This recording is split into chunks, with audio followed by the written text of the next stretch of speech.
Hello friends, this is Patrick O Brien here from Resolving Trauma. Just going to give you a short bit of a bio on my background. Just to talk about, or to give people an example of, or the experiences that I would have been subject to through my childhood and the trauma that I would have experienced and the path that would have led me down, inevitably leading me into addiction, and been an extremely aggressive person and leading into the path that I'm on now. So I get started. So anyway, my name is Patrick O Brien. I'm 43 years of age. I grew up in Tallaght in Dublin. I lived there for about 16 years. I was born originally in Dundrum. I lived in the Masonettes in Columbanus. Lovely quiet area, should I say. My father was from inner city Dublin. He was born in the tenement flats on Foley Street. It wasn't supposed to be a great area, very violent area from what I've read.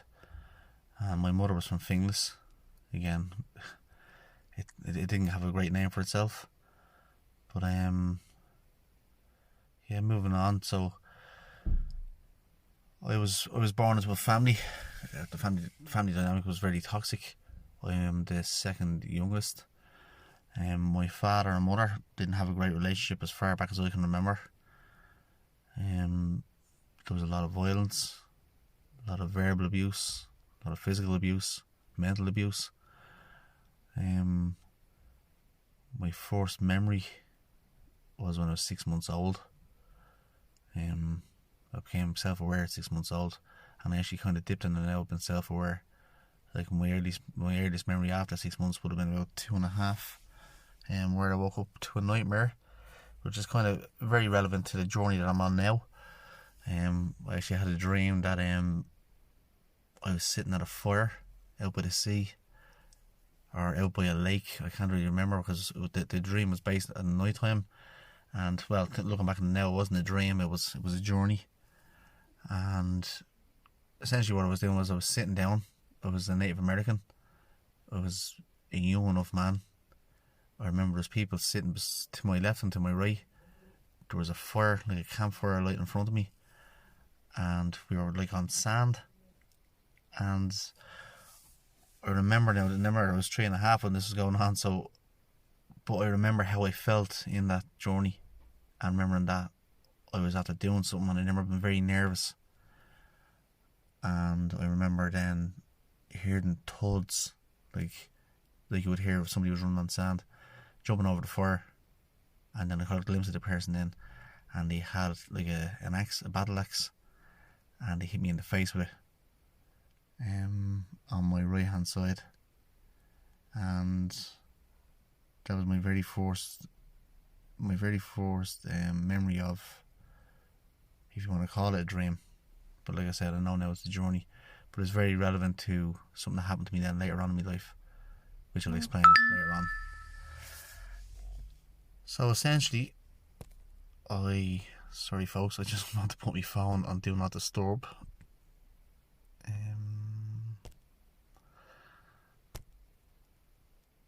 And there we go.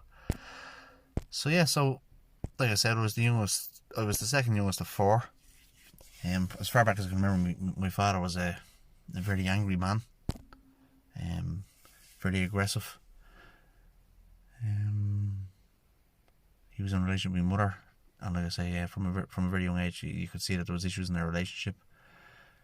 I wouldn't really have a whole lot of memory about when we lived in Dundrum, but one of the memories I do remember having was I remember looking at my father and this is obviously when I was about 2.5 at the time. I never sitting on the sitting room floor and looking at the man, and obviously with the abilities that I have now at the moment, I remember having a feeling or an emotion looking at him at that stage.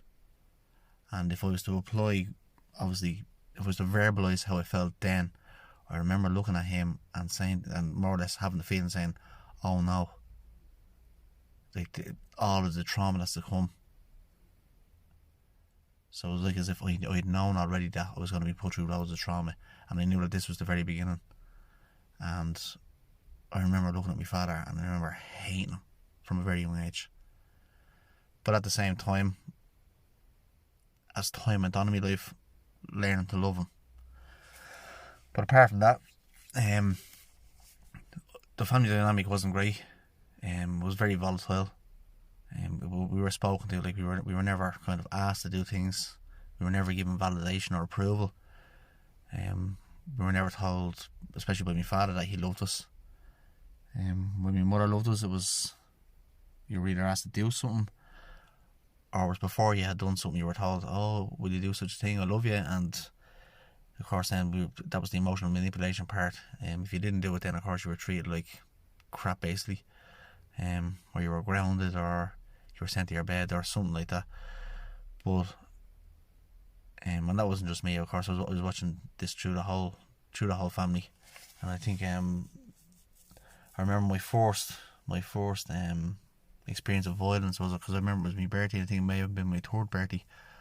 I was after getting a set for my birthday of the A-Team, and I remember it was a machine gun, and I think there was like some kind of like a police badge or something like that, even though they weren't police, but there was a police badge in and that kind of stuff. And I remember my older sister Carmel, which would have been about, I think she may have been about 7 or 8 at that stage, and my mother having a row with her. And I remember my mother pulling the rifle out of my hand and smashing it across her back. And I remember that traumatised me. I remember it from that age, because I remember I went to shock. And that would have been my first experience of it then. And then following on from that, then I seen my father battering my brother. And then of course then we moved up to Tala. My father didn't have a job at the time. I actually don't even think my mother had a job at the time. So we were kind of we weren't very financially well off. We were kind of scraping by from week to week. We never would have had kind of like fancy clothing or that kind of stuff, but I don't think from at a young age we would have noticed that kind of stuff. But what it would have done was it would have created slagging outside the house from younger kids our age, and that you'd walk out and a pair of shoes you'd have for years, and they'd have holes in them, and the clothes we'd have, they'd be like ancient. We were never keeping up with the styles or the times or anything like that. But moving on from that, my father I think back in the day you wouldn't call people an alcoholic, but he was very fond of drinking, and I actually liked when he drank, because when he drank he wasn't so aggressive. He was actually quite calm in himself when he drank. But like I lived a very secluded life where I was locked away most of the time. I spent most of my younger years out the back garden. I wasn't out at the front to play with my friends, and then for years on end then I was allowed only in the front garden. And then eventually I was allowed to play out on the main road where we lived. Then I wasn't allowed off the main road for years. Like when I was 14, I had to play in the garden. And I remember friends of mine, and like I would have had a lot of friends from school and that kind of stuff, where they would have been allowed to Dublin City. They used to go into the cinema in there and all that kind of stuff, and we would have been locked away in the garden.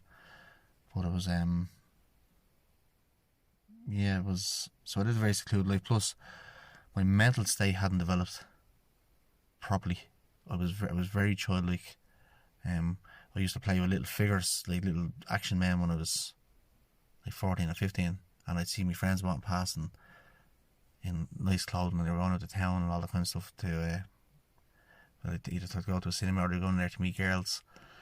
But so I never would have seen any of that kind of stuff. But as far as the trauma goes, like I would have got severe beatings off my father. Severe beatings. And like my father wouldn't just grab a hold of you and slap you. He'd, like, there was a couple of instances where I would have been on the ground in obviously a fetal position, trying to protect myself, and literally kicked me around the floor. And that would have happened a couple of times. And of course when my mother would have lashed out, which I was actually more afraid of my mother than my father, because when my mother lashed out, my mother really lashed out. And the thing was, when we were kids as well, like, we done things that kids do, like, and it wouldn't have been anything wrong, or it wouldn't have caused trouble or anything like that, but silly, stupid things. Like, my parents were very old-fashioned, and, like, they were still in the impression that kids should be seen and not heard, and you respect your elders, and if an older person was to knock at the door and say that you're after doing something, they would have automatically believed it. I remember actually in one instance that a man from up the road came down and said I told him to fuck off, basically, when I didn't. I wouldn't use bad language back then, because I would have known the repercussions. And my father called me down, and without even asking me what had happened, or if an actual football went in his garden, and I remember he came out and said, "You scumbags, get away from this end of the road."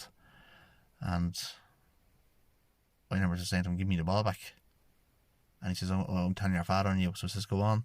So he went down anyway, and I just thought he was going to go down and say to my father he kicked the ball in the garden, in which case my father would have called me down anyway and hit me a clatter.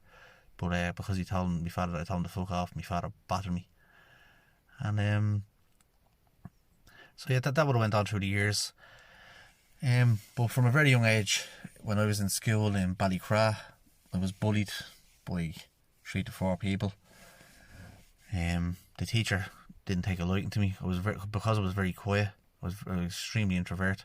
I had social anxiety. If I had to read from a page while I was in class, my voice used to shake. Like it would tremble. I feel my whole body shaking out of fear.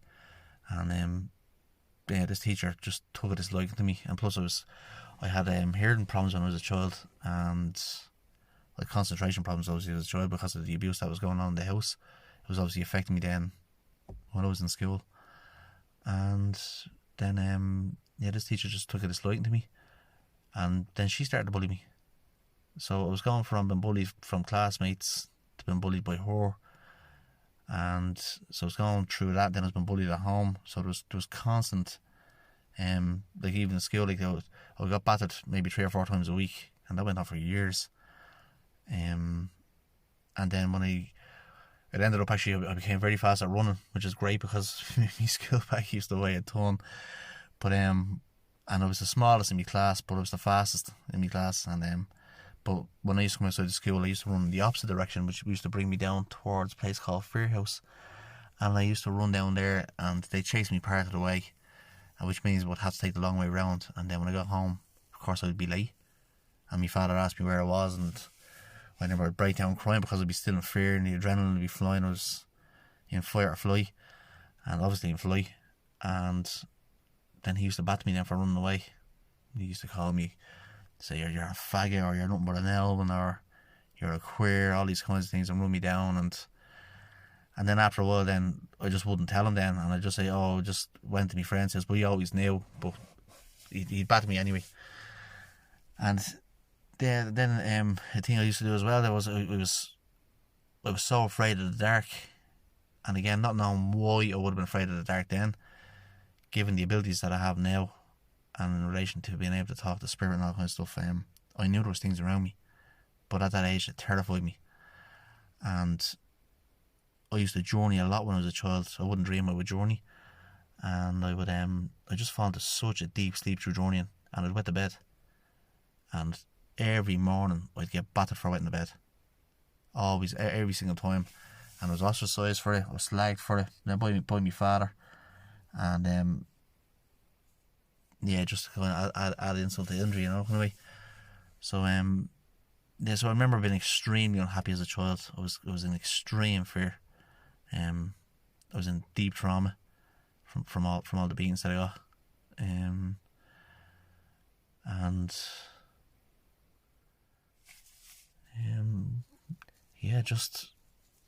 And obviously back then, I wouldn't have understood any of this kind of stuff. But then when I think when I was 17,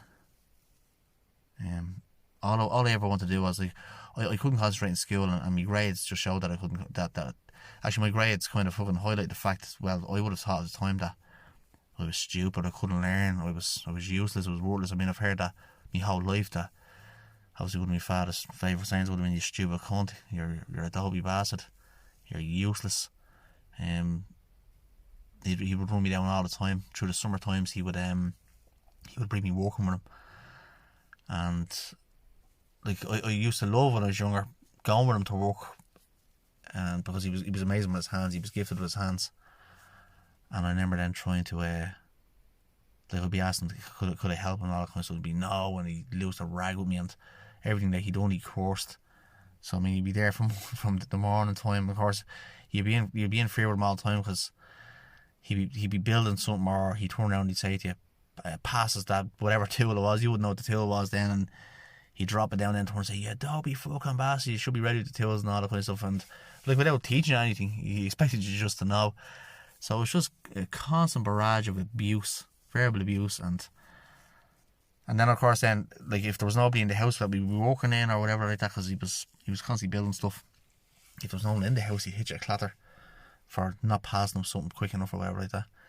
But like that, even his mannerism, like he'd be doing something and he'd make a mistake, and he was the only man that I knew that could curse continuously for at least 30 to 40 seconds and actually make it sound like a sentence without actually sticking any other words than the curse word in there.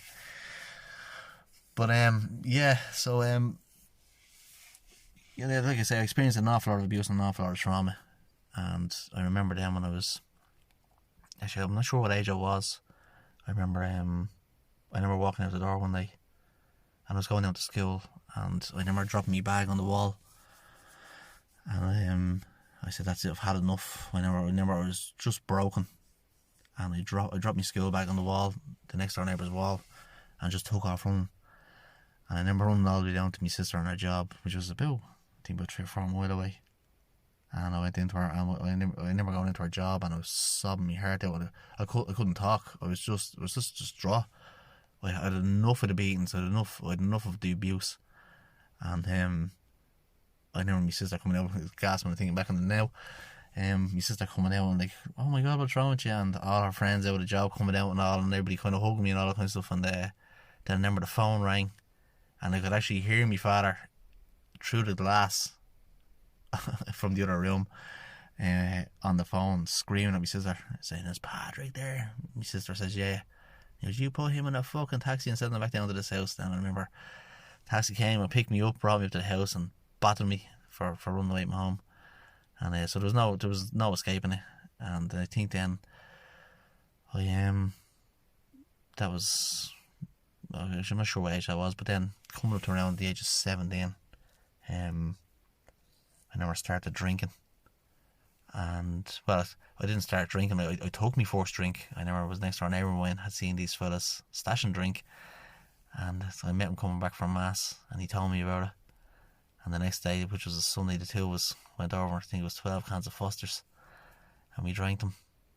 And I remember the feeling I had was so liberating. I felt amazing, full of confidence, and I never felt so good in all my life. All the fears had just diminished, disappeared. They were gone, dissolved. And I remember going home, and I sat down, and I remember my mother looking at me when I sat in the chair, and she says, "Are you alright?" And I was like, I have a bit of a headache. And she says, "Me go up to bed."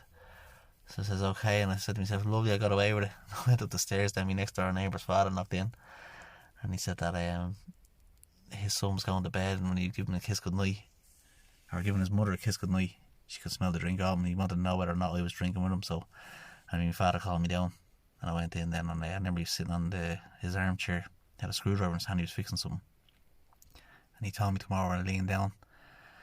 So I walked over as close as I thought I'd be able to kind of swing back and miss a box if he threw me one, but he told me to lean down. I remember putting my hand on the arm of the chair where he stuck a screwdriver in through my thumb, and like went straight through me, not straight through, it was straight down into the skin. I remember it was a deep cut, and that was it. Then I remember just after that day happened, then I just wanted to get a job and get out of that house just to try it safe. And with that as well, like I got a job as an apprenticeship in a butcher's down in Stillorgan in Dublin, and out of £90, which was good money for apprentice at the time, £110 I was getting, which was good money. And now with that £110, I used to have to hand up £90. And there was no way for me to actually get out of the house to save up for a deposit for somewhere or start off in life. So I was literally trapped in that house. And I ended up losing the job then. I just no concentration. I lost the job. And I just started refusing to do things. I was so angry. And then short while there, then I ended up I met this lovely fella in a probation centre. Actually, no, I wasn't in trouble or anything. That where I met him and got a job. Then he got me a job in the army. Well, got me enlisted in the army, which I done to get out of the area that I was living in, because I knew that it was a dead end, and I knew that if I had stayed there, I would have ended up on drinking drugs. I never would have been able to get out of the place, and I knew that I would have either ended up in prison or highly addicted to substances or dead. So I joined the army, and that was back in 2000. Oh, sorry, I'm kind of skipping forward there, but just a slight time, a couple of years before that, when I was 17. My father actually had an affair with a woman and left the house. I remember that had a huge impact on the family. And because of my mentality at the time, and my constant need for validation and approval of this man, it was like as if I was 5 years of age when he left. I never ended up extremely distraught. And I actually started getting into a lot of trouble then after he left. And I remember I was constantly drinking, I was constantly fighting, I was been arrested all the time. Then I got to the stage where when the guards see me drunk walking in the street, just on the off chance that I may start to fight, they arrested me and brought me down to the station and locked me up for the night. So I started causing havoc. Because my mind was so, my mindset was so unhealthy, and I was so caught up in arrested development that I literally didn't know my arse from my elbow. So I ended up going down a really bad path. And I remember then, a short while then after that, I had my first suicide attempt in Watergate Park in Tallaght. I was at the buying a box of tablets and a load of cans. And I remember, I said what I'd do is I'd drink 10 of these cans, and on a 10 can I wouldn't have any problem swallowing all these tablets. But I remember sobbing my heart. I was sitting on the bench, I remember it was freezing cold. I wasn't a sinner in sight, and I was praying somebody to walk past to ask me if I was alright, but sure, nobody showed up. And then on the night can then, or just as I was finishing the night can, I opened the 10 can, took all the tablets out of my pocket, swallowed them, drank them down, and I was getting a massive pain in my stomach about a minute after. And I was saying to myself, right, here we go, that's the end of it now, I'm out here. And the pain became so severe, and I was just waiting for it any minute, and then I sat up and I belched, and that was about the gist of it, which actually put me into a deeper form of depression, because because I was so convinced I was useless, I was no good for nothing, I was no good at anything, I had no purpose in life, I was just a waster. I couldn't even kill myself, and so that actually put me into manic depression. So so then I ended up homeless for about 6 months, a short while after that. And it was actually then when I met that chap in the probation centre. So when I was actually homeless, I was homeless in Dublin City for about 6 months. I couldn't even get the bus fare to get back to Tallaght. And even if I did, I wouldn't have moved back into the home house because of just because my mother is so damaged, and I couldn't go into that space because my own mental headspace wasn't able for that at the time.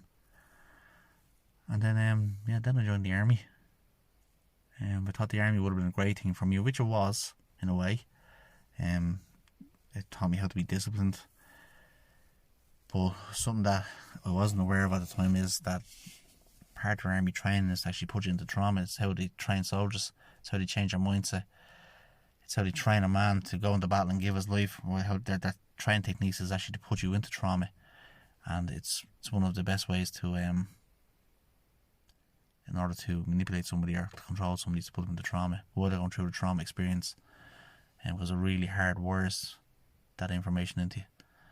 And but what it done was, which I didn't realise, was because I was in trauma from such a young age, I was in a really extreme hypervigilant state all my life. And because of all the abuse that I suffered, I was like hyper alert.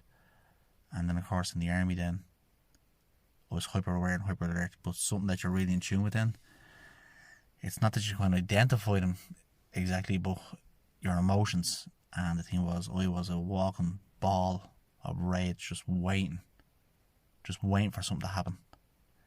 Not intentionally, but it was like my psychology was just waiting for the slightest thing to happen, and I used to blow a fuse. And I got into many rows and many fights after army training. A couple of rows in army training. And then from there then, my life was a debacle. And I was just riddled with trauma, riddled with anxiety, riddled with stress, riddled with fear. I had no coping mechanisms, no coping skills. And I was in the height of escapism and substance misuse. And I just I was completely lost. Which, don't get me wrong, I know now that was a great thing, but back then it certainly wasn't a great thing because I didn't know what was going on with me. And then I met a girl, my partner now of 22 years, Sarah, nearly 23 years now. And I never was with her for about 3 years. We had a child, our first son, and like my behaviour was just so toxic, and I was verbally abusive. And I grew up exactly with my father's mentality. It was chauvinistic, and as far as I was concerned, the woman's place was in the house, and I had that mentality. And as far as I was concerned, I could come and go as I pleased. I didn't have to answer to anybody, and no one would tell me what to do. That was the mentality and the mindset that I was in back then. And I remember then my partner came to me one day and says, "Listen, I can't do this anymore." And basically gave me an ultimatum, and she said to me, "Listen, you'll have to go and see somebody." And the thing was, I didn't want to go and see somebody, but just to appease her at the time, I says, "Yeah, like who?" So she said, "Well, you can go and see a counsellor." And I automatically shut her down. I said, "No." I said, "I've seen them before." I says, "This is my outlook then." I says, they're useless. I says, "You may as well be talking to the wall." I says, "They're looking to watch their clock all the time. You literally have an hour." I says, "They don't give a fuck about you." So I said, "No." And she says, "What about a psychiatrist?" I said, "No." I said, "I've seen one of them in the army." I says, "He just wanted to dope me over with tablets, and I had no interest in that neither." So, and she says, "Or you can see a healer." Now, the gas part about it is, I was reared into believing that. Now, they weren't called, I didn't know healers as healers, I knew them as faith healers. And I was very unaware that when my partner had said to me, healer, that she was referring to a faith healer. So I didn't make the distinction between the two, because I was reared to believe that they were con men or con women who preyed off people's vulnerabilities that were going through traumas or hard times, and they were just there to, I suppose, extort money out of them. And so I grew up with that mentality that these people, like the likes of mediums and like mediums and healers, I suppose, and fortune tellers, all those kinds of people were just, they're full of shit basically. So I had that mentality. But when my partner had said to me, go and see a healer, I just said, "Well, what's that?" She goes, "Yeah, you just go there, you tell this person your problems, and they do a healing on you, and then you feel better." So I thought that was the less of 3 evils. So then I went to see the healer, and I remember going to the woman's room and telling her that I didn't believe in this crap, and that because I finally got the picture on the way in there, what she was, what this woman was. And I was like, "Oh no, I may have to sign up to her." But sure, I went in anyway. And then I sat down, and the woman said to me, she goes, "Oh, how are you keeping yourself? What's going on with you?" And I said to her, and it was extremely rude at the time. I said, "Listen here," I says, "I'm only here," I said, "because she's sitting out there in the car." I says, "And I was given an ultimatum to leave." So I said, "I'm just sitting here for the hour." I said, "I'll give you your money." And I said, "Then I'll just leave in the hour." And I remember she was smiling at me, and she says, she goes, "Well, what would you like to talk about?" And I says, "I don't want to talk about anything." I said, "I don't want to talk about nothing." And you have to remember that I was in an extreme state of fear as well. So it wasn't just that I just didn't want to talk to this woman. I didn't know how to talk to this woman. And because I'd never spoken to anybody about me before or anything like that. And I remember her turning and saying to me then after that, she was, "Listen," she was, "Well, if you're going to be here for the hour," she says, "we can chat about something." So I was going like, well, right, yeah, well, what do you want to talk about? And she had said to me, she goes, how are you feeling? And I looked at her and I says, like right now? And she says to me, yeah. And that was a changing point in who I used to be to the person who I am now. That one question. How are you feeling yourself now? Because I had never ever looked at myself or never looked inside myself to see how I was feeling. And I remember for the first time looking at myself saying to myself, oh my God, I'm just a huge ball of rage. And I remember saying to her, I'm so angry. And I remember she said to me, she says, are you always angry? But when I thought about it, excuse me, I said, when I thought about it, actually, I remember from a very young age, I was like, yeah, I said, I've always been angry.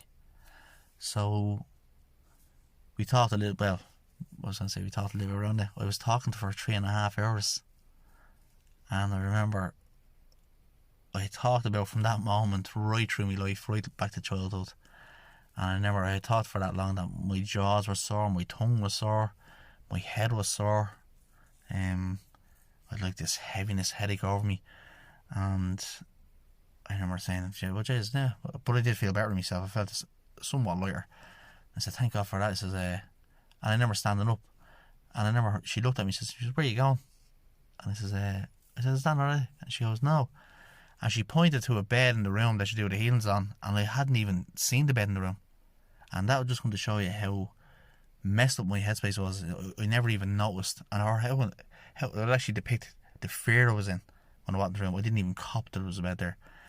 But she told me anyway to lie down, that she would do a healing on me. And I'd never been so nervous. And I said, what are you going to do to me? And she said to me, don't worry. She says, I won't put my hands on you. She says, I'll hold my hands over you. And I was like, okay. So she says, just close your eyes. She says, and relax. And she says, whatever happens, just allow it to happen. So I said, okay. And then I remember feeling extreme heat over my face. And I thought that the girl's hand was like maybe 2 or 3 inches away from my face. But when I opened my hands, her hands were like about 2 foot away from my head. And I remember closing my eyes. I remember just hearing a voice. And it was a voice, it wasn't my voice, it was a voice I never heard before saying, just relax and go with it. And you'll feel a lot better after it. So I went with it, and that healing was the first healing that I ever got, a shamanic healing. And I journeyed. So I went on the shaman's journey through that healing. And now, mind you, I knew that woman must have thought, well, I was saying to myself at the time, this woman must think I'm mad. And then when I had the journey, and what I seen, which I'll do in another podcast, I won't do it in this one. And when I came back from the journey and I sat up, and I remember it took me about 10 minutes before I could speak, I was blown away. And I actually thought, because I'd never heard anybody talking about shamanic healings or journeying or spirit animals or any of that kind of stuff. And for what I seen then, I remember sitting up and I remember telling her about it. And I remember saying to myself, like, she thought you were nuts before you came in here. Like, she's really going to think you're nuts. Like, you're really, really off the wall here, what you're going to say. And I never explained to her, and the response that I thought I was going to get, I didn't. And she jumped up off the chair and started clapping her hands. She goes, oh my God, Paddy, she says, you're a shaman. And that was the very first time I heard that word. And I said, what's that? And she goes, you can do exactly what I can do. But I'll be honest, it didn't interest me. I didn't care. What I did care was about how content I felt in myself after that healing. And like, but she was saying, Shaman, you can do what I do. I mean, I didn't even know what it was that the woman done, which is very funny. So I just went ahead with it, and I was like, yeah, happy days, lovely stuff. Can I make an appointment next week? Because the thing was, that feeling of contentment from going from absolute turmoil and feeling lost, and to feel like all those low vibrational feelings, like all that stress and anxiety and the anger and the depression, the rage, all of that kind of stuff was just gone. So, and I made an appointment with her the week after, and I remember I made an appointment with her for a full year, every week for a full year. And it was basically to maintain that content state of mind. But at the same time, every single time I was there, I journeyed. And I journeyed and I journeyed, and then I remember on one of the journeys, I remember the lady suggested me that I should go and see a shamanic master that the stuff that I was seeing she couldn't elaborate on. And it just so happened that a couple of weeks after that, I'd been down in Ballinasloe, and I was talking to a shamanic master down there, and I was telling him about the journeying and the stuff I'd seen in the journeys, and he was saying to me, he says, how long are you on this journey? And I says, oh, I only started there a couple of months ago. And he said to me, he says, well, whatever you're here for, he said, it's huge. He says, you're here for something huge. He says, the information you're getting, he says, there's just people looking for that information for years and years and years, but the information that you have, he says, for some reason, you're being dragged up the ladder of knowledge. So he says, well, for whatever you're here for, he says, it's big. And again, at the time, I didn't know what that meant. And not that I wanted to be here for anything big, I just wanted to find myself and who I was. I had no interest in kind of doing anything big or anything like that. But in saying that, then about a year later, then I started doing healings. I done my first healings was on my 2 children.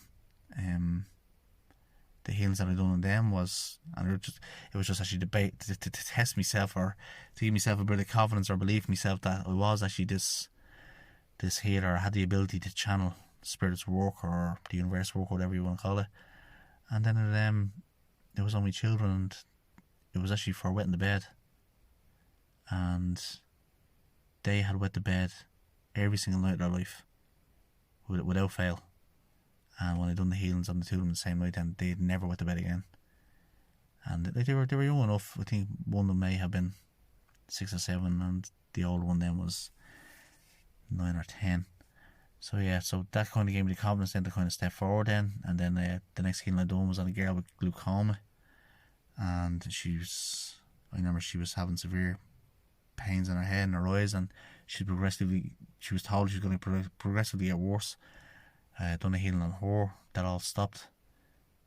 And then I remember my 3rd healing, I was on a chap with gout in his foot, and I remember he hobbled into my room, and even though these things were happening, I was still saying like, nah, that's just a coincidence, and I didn't actually believe that it was something channeling itself through me that was doing this work.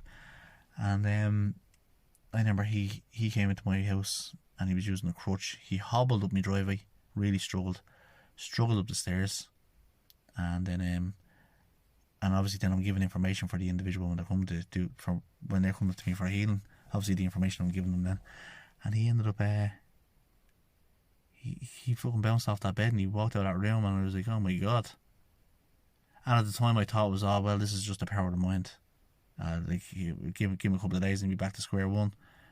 And but no, he just spirit worked through me, and then I got the confidence then to keep on going and keep on pushing. But yeah, that's what inevitably has led me onto the path that I'm on now. Obviously there's an awful lot of stuff that I would have went through an awful lot of life lessons.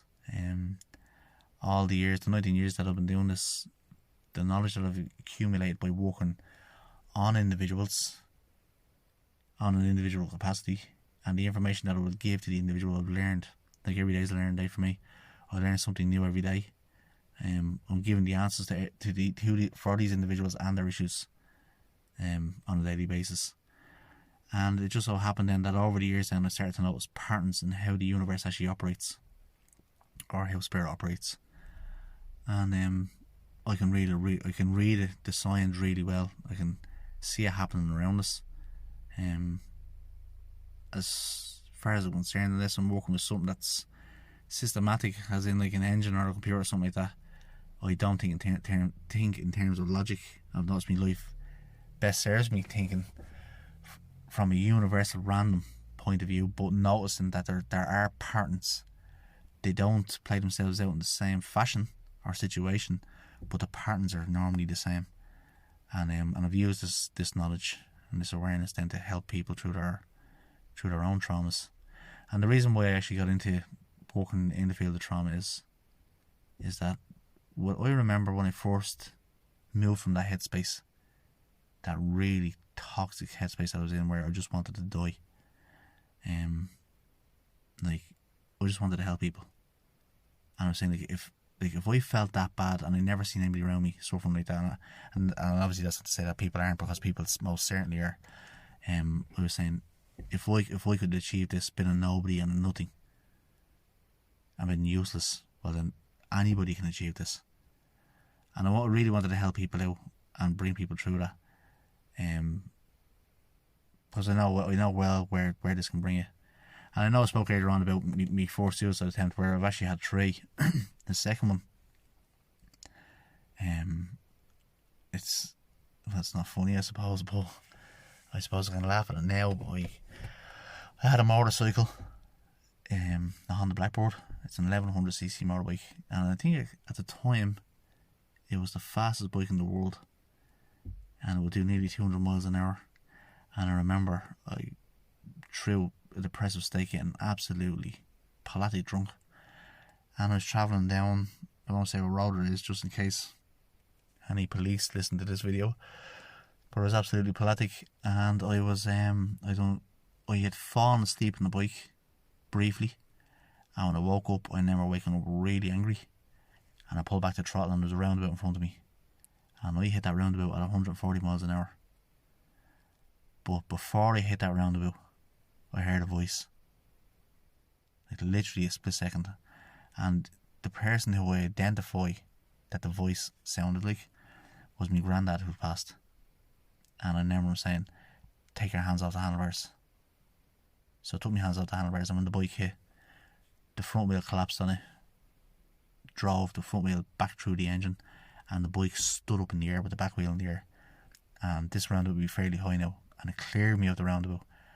And I had travelled some distance in the air. I was actually saying to Your Father because I was ready to die, and I hit the ground. I skidded and rolled for I don't know, it seemed like an eternity, and I just came to a stop.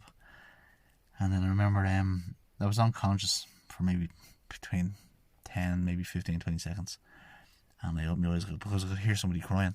And when I opened my eyes and I looked up, there was a man there, and I was kind of doing the whole better check the body thing to make sure nothing's broken up, but I could move my fingers, my wrists, my elbows, my shoulders.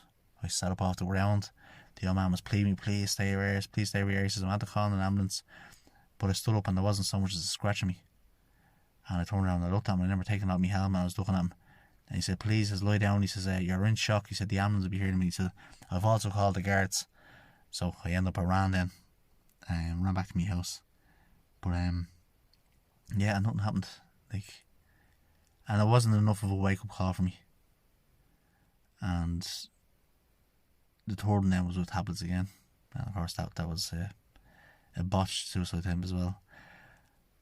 And then, but one of the things that really pushed me onto the spiritual path, or even going to get healings or trying to resolve me stuff, was I was attacked by somebody with a knife. I intervened. Now the thing was, there was a lot of drink involved in this, a lot of alcohol. I had intervened with somebody who said that they were going to kill the dog, and it was a pup.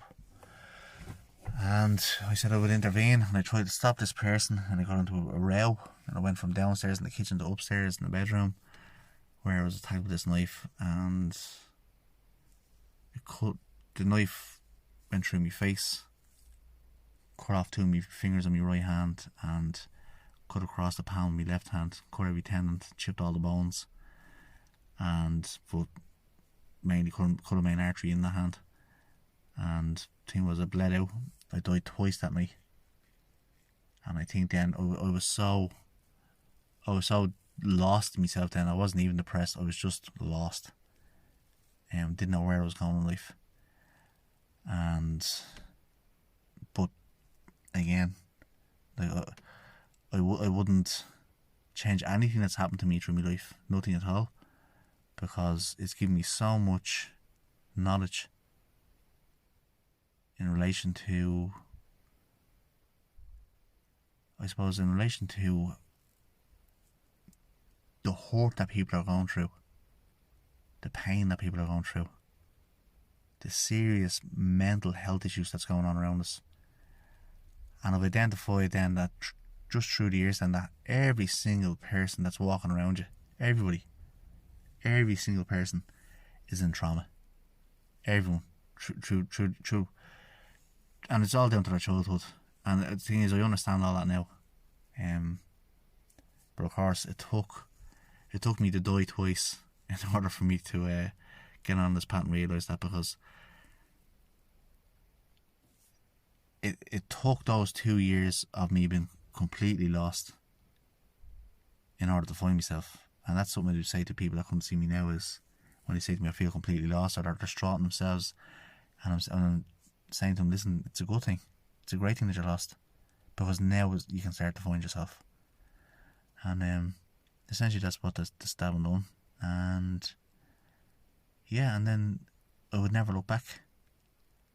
Now listen, like, of course I had to learn an awful lot along the way, and life wasn't so great for me because I was looking for guidance along my shamanic path. And the thing about it is, shamans they can't be guided per se by anybody. When you're doing your healings, you're being intuitively guided. You're being given the answers, and you're told what to say to people. Through the healing, you're being a vessel. You're just letting spirit work through you, or universal energy work through you. And yeah, like you don't have to go to learn from anybody. But in saying that, it's an exciting journey. I've met some lovely people along the way. Even people that I would have thought at the time had done me a bad deed through my journey, are the ones that I really respect and have an awful lot of admiration for, because they taught me the hardest lessons that I had to learn. And I've lost a lot of good people. Well, I've lost a lot of people from my path, because it's one of the things that tends to happen when you're going through your healing journey, is when you start to raise in vibration, the more you search inside of you about what it is you want, the more you start to realise what it is that you don't want. And essentially we all want to be happy, or we want to live in a state of contentment or joy. We want to be able to feel self-love. We want to be able to feel gratitude. Essentially what we want to do is we want to be able to just walk through life with peace of mind. And I discovered that you can only do that through embarking on an individual spiritual path. So yeah, so anyway, I hope I didn't bore you too much with all that kind of stuff. And no, I'll joke aside. I hope you enjoyed it. I hope maybe you can relate to it. And just to let people know that it's like no matter how hard it gets, no matter how hard you fall, if you keep believing in yourself and your higher self, you will always be picked up and shown the way. There will always be a light to shine the way. And there's help all around us. And all we have to do is ask for it, and you'll get it. So I'll leave it at that. And like I say, I hope you enjoyed it. Lots of love and light to everybody. I hope everybody's feeling good in themselves. And just keep their heads up and look after and mind yourselves. Lots of love, brothers and sisters. Take it easy till next time. Thank you. Bye bye.